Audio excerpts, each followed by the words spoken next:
Alright, so what's up guys? Welcome back to the channel. Today we're going to be doing an introduction to the build on my 2004 Subaru WRX. So first of all, I'll talk about where I got this car and what all goes on with it. As you can see, it's a 2004 Subaru WRX. It's in San Marino red, which is a pretty rare color to get. I got the car from my friend Henry. He sold it to me for, I think it was $9 grand. The car now total on the body has about 123,000 miles on it, and the engine has, you know, close to 60K on it, give or take. You know, there has been some money spent on the car to get it to this point, and I just wanted to be very transparent about where the build is now so that the viewers can, you know, figure out what they need to do if they want to replicate a setup like this. So anyways, let's get to it. Just recently, we've just test fitted the STI canards. I got these from Basin R Motorsports. I have the STI lip to go along with it, but I haven't put that on yet. So yeah, these are the STI canards. They'll be eventually painted red, but I haven't done that yet. So they're just kind of sitting on there right now at the moment. Fog light covers, I plasti dipped these black. I thought that I actually wanted to keep the fog lights, maybe go JDM fog lights, the big giant ones. But for now, I at least wanted to paint the bezel black because I just thought with the STI splits and all that stuff on it, it was just going to be a lot of red. And I think breaking the red with the black up is going to make a big difference into how the car looks. So that's just kind of my main theme on the exterior of the car. We have the Subaru Technica International license plate delete. On the top of the hood here, does have the STI scoop from this year. So that's pretty cool. It's definitely a lot more aggressive than the WRX scoop. We also have the Sparco Pro Corsa wheels. I got those on trade for a really good deal. And then to space them out so that they sit flush with the guards, I am running a 1-inch or 25 mil spacer. I did get them on Amazon and they've actually been really good. I have no complaints about those. On all four corners here, we have the Rally Armor mud flaps. They're just the plastic ones, not the polyurethane ones. We have some trunk clear coat that needs to be fixed. I do plan on respraying the trunk. We also have the Duraflex, I think it is, black duckbill spoiler. I think it looks really good. I do probably plan on going STI wing eventually, but I do like this setup and I do think it breaks up the trunk nicely. So that's about it for the exterior of the car.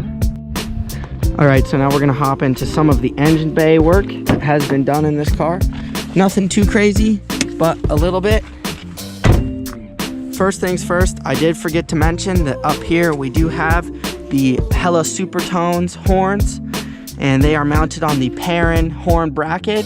Shout out to Perrin, and shout out to Hella too. So in this setup right now, the car makes about 250 wheel horsepower to 260 wheel horsepower, somewhere in that range. Not really sure because it's never been on a dyno. This car is street tuned.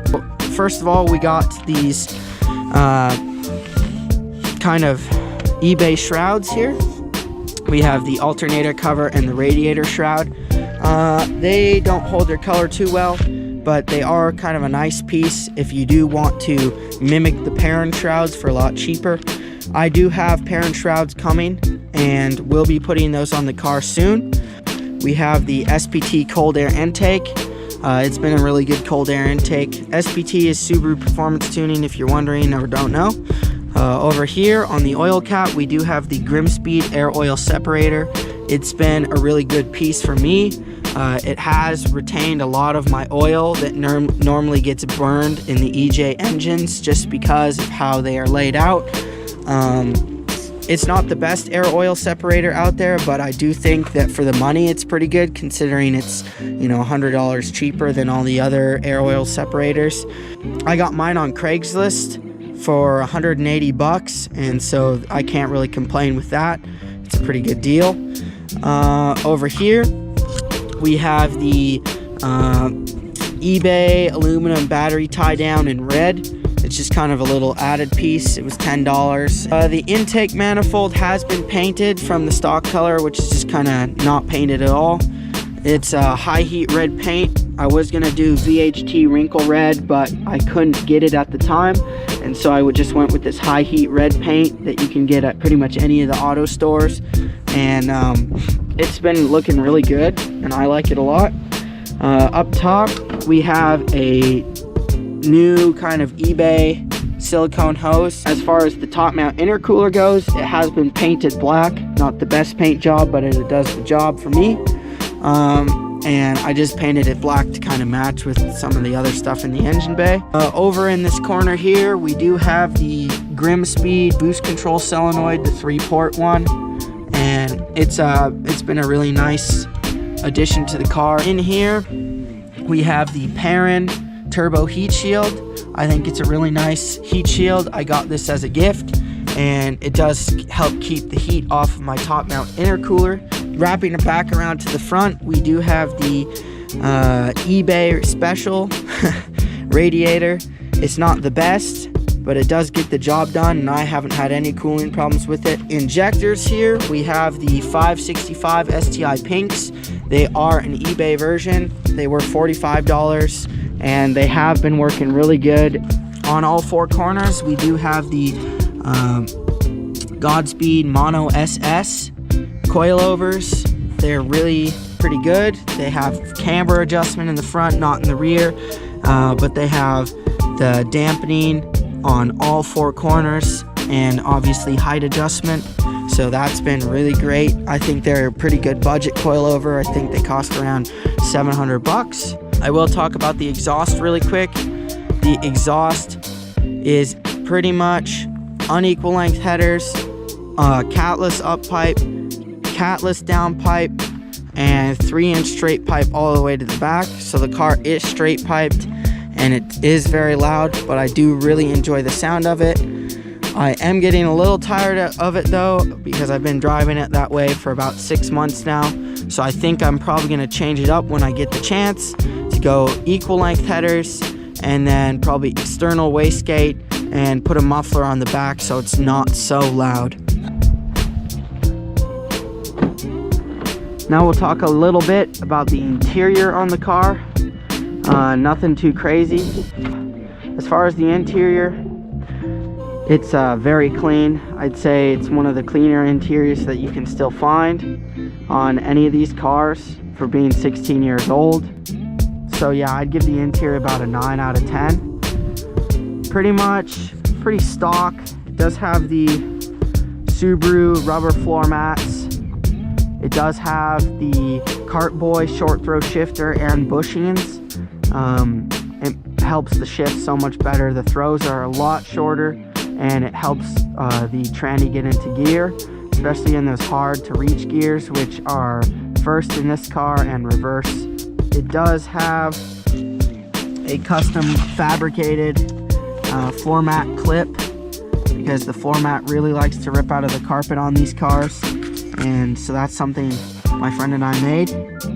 It's been working really well. I will eventually paint it too, but I haven't gotten around to doing that. Still got the stock Momo wheel. Not my favorite, probably will get changed.